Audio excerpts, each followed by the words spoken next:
सभी फिल्म से काफी देखी हैं। हाँ हाँ बिल्कुल टॉप फिल्म।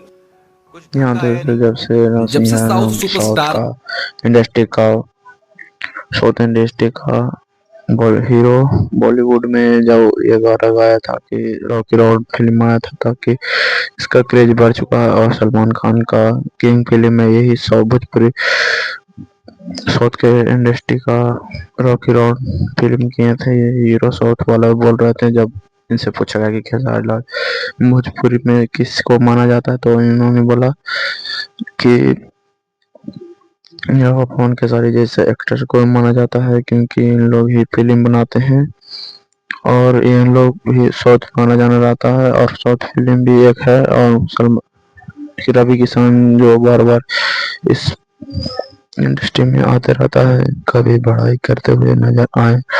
और खेसारी लाल यादव के बोले कि ये भी भोजपुरी इंडस्ट्री से लेकर साउथ तक की जानी जाती हैं। और इस तरह की प्रक्रिया की आप लोग क्या समझते हैं? जल्दी हमारे चैनल को लाइक सब्सक्राइब करके बताएं।